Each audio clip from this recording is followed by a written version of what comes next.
ეს main event იყო ყველა დროის უდიდესი ბრძოლა, მართლაც სიტყვასიტყვით ყველა დროის უდიდესი ჩხუბი. იმიტომ რომ ტიპი, ვინც ეს ბრძოლა მოიგო, ჯასტინ გეიჯი ბევრ ტოტალიზატორში აუტსაიდერად ითვლებოდა.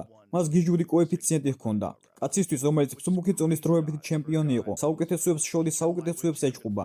ამ სპორტის ერთ-ერთი საუკეთესოა, ვინც კი ოდესმე გვინახავს, BMF ჩემპიონია. ანუ საოცრად გამძლე და რეალურად ძალიან საშიში ტიპია. ზუსტად ეს აჩვენებს თუ რამდენად მაგარია ილია თოფურია, რა დონისაა ილია. ბევრი ადამიანის თვალში ის ახალი თაობის ყველაზე ტექნიკური მებრძოლია. ხოლო თავადის ახალი თაობა საერთოდ ყველა დროის ყველაზე უნარიანი და ტექნიკურია. ილია მწვერვალის მწვერვალი იყო. ხალხის უმეტესობა ფიქრობდა, რომ გეიჯისთვის ის ზედმეტად ბევრი იქნებოდა და გარკვეული დროის განმავლობაში მართლაც ასე იყო. ილიამ მეორე რაუნდში ჯასტინის ფაქტობრივად გათიშვა მოახერხა, მაგრამ მერე ჯასტინი გამოცოცხლდა. ილიამ კი როგორც ჩანდა, პირველ ან მეორე რაუნდში სერიოზული დაზიანება მიიღო და ერთ-ერთი თვალიდან დანახვა საშინლად უჭირდა. მესამე რაუნდიდან უკვე ჯასტინმა დაიწყო ნამდვილი ბომბების სროლა. ილია საგრძნობლად შენელდა, ისე ჩანდა, რომ მან მეორე რაუნდში ყველაფერი ჩადო ჯასტინის დასაფინიშებლად და ხანდახან როცა მეტოქის გათიშვას ასე ძლიერად ცდილობ, გაზს ბოლომდე აჭერ და მერე ძალების აღდგენას ვეღარ ახერხებ. ჯასტინმა კი ძალები აღიდგინა. მან მესამე და მეოთხე რაუნდებში ილიას უბრალოდ რბევა დაუწყო. მეოთხე რაუნდის ბოლოს ილია თავის კამზე დანებდა. მას უკვე ორივე თვალი სრულიად დახუჭული ჰქონდა დასიებისგან.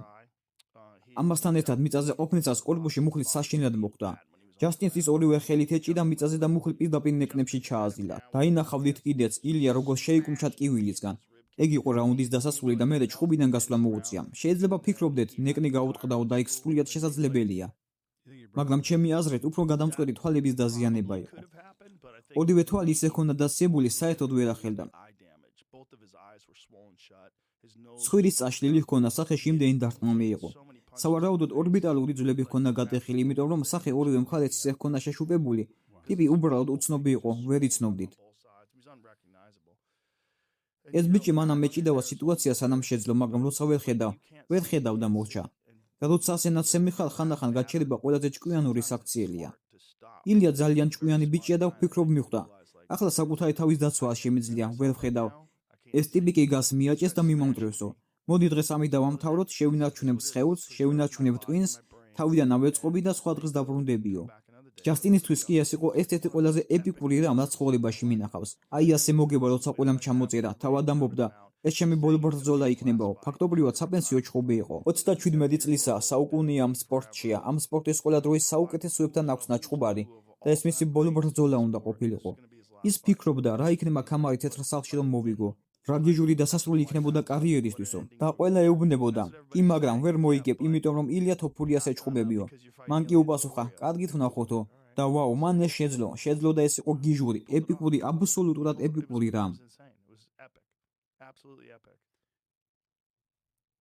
რა ხდება ამ დროს მენტალურად, როცა ჩხუბში აუტსაიდერად შედიხარ და ბოლოს იგებ, მიუხედავად იმისა, რომ შენი უნარები შეიძლება მეტოქისაზე უკეთესი არ იყოს. რა არის მათ შორის მენტალური სხვაობა, ვინც აგებს ან იგებს?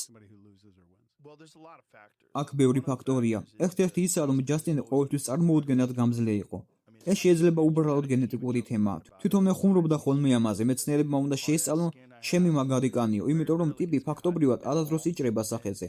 ამბობდა ეს რა მაგარი ძვლები და მაგარი კანი მაქვსო, კაიფობდა ამაზე. მაგრამ ეგ სიმართლეა, ის მართლაც გიჟურად გამძლეა. ის ადრეც ყოფილა ნოკდაუნებში. ადრეც გაუჩერებია ჩხუბები, ბოლო რაუნდში ბოლო წამს მაქვს ჰოლოუეიმ გათიშა BMF ჩხუბში, რაც ასევე გიჟული ბრძოლა იყო, მაგრამ ამ კაცს დანებების კოდი საერთოდ არ უწერია. მის ორგანიზმში ეგ არ არსებობს. დანებების ოთახში რომ შეხვიდე, იქ არავინ დაგხვდება, ცარიელია, ის არ დანებდება. ის შეიძლება დამარცხდეს, რადგან ადამიანია, მაგრამ არ დანებდება. გარდა ამისა, ის ადრეც ყოფილი ასეთ უმძიმეს ომებში, ამ 5 რაუნდიან ქაოტურ გიჟოს სასაკლაოებში. და რაც არ უნდა უცნაური იყოს, ის ზუსტად ასეთ ბრძოლებში ცოცხლდება. მას ხომ წლებია ასე აღვწერთ, ყველაზე სასტიკი კაცი, ყველაზე სასტიკ სპორტშიო.